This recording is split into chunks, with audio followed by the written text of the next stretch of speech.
بسم اللہ الرحمن الرحیم صلی اللہ علیہ محمد وآلہ وسلم۔ دوستو آداب، کیسے ہیں آپ؟ سب سے پہلے آپ سبھی دوستوں کو ہمارا سلام۔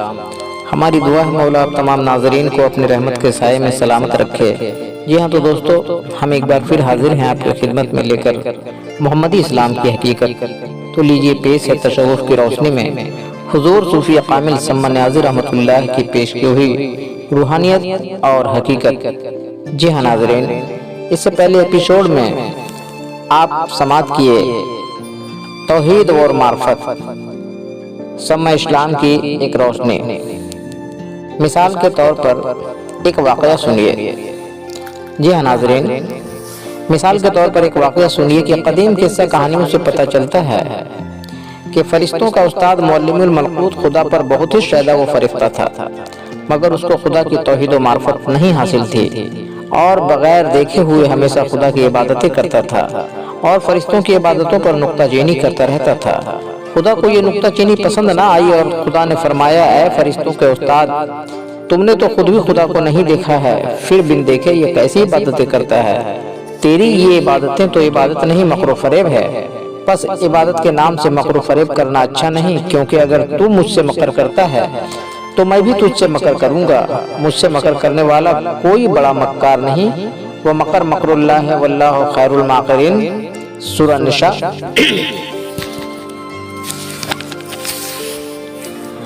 مکر کیا اس نے تو مکر کیا اللہ نے، اور اللہ ہے اچھا مکر کرنے والا۔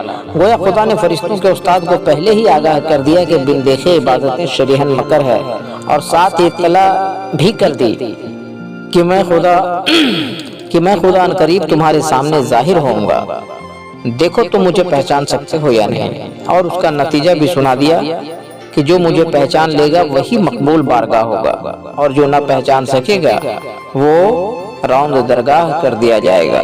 گویا یہ بڑی سخت وارننگ تھی۔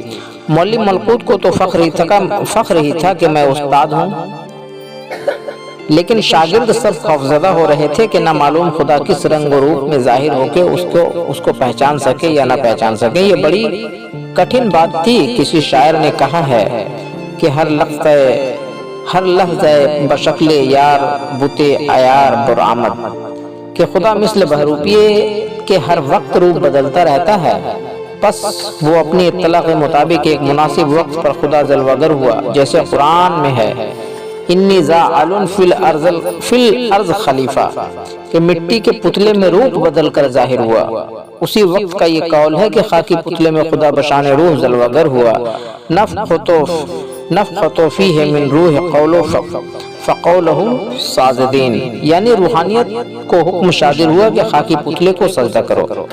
بات بالکل صاف تھی، مگر کسی کے سمجھ میں آئی اور کسی نے نہیں سمجھا، یعنی خود فرشتوں کا استاد معلم ملکوت نہیں سمجھ سکا، مگر شاگردوں کی سمجھ میں بات آ گئی، اسی وقت سجدہ کر لیا، جیسا کہ قرآن شریف میں لکھا ہے فَقُلْنَا لِلْمَلَائِكَةِ اسْجُدُوا وَلْآدَمَ فَاسْجُدُوا وَلِإِبْلِيسَ لَمْ يَكُنْ مِنَ الْمُسْجِدِينَ، سورہ اعراف، کہ فرشتوں نے خاکی پتلے کو سجدہ کر لیا، مگر استاد مٹی کے چکر میں مکر کھا گئے، یعنی خاکی پتلے کو سجدہ نہیں کیا۔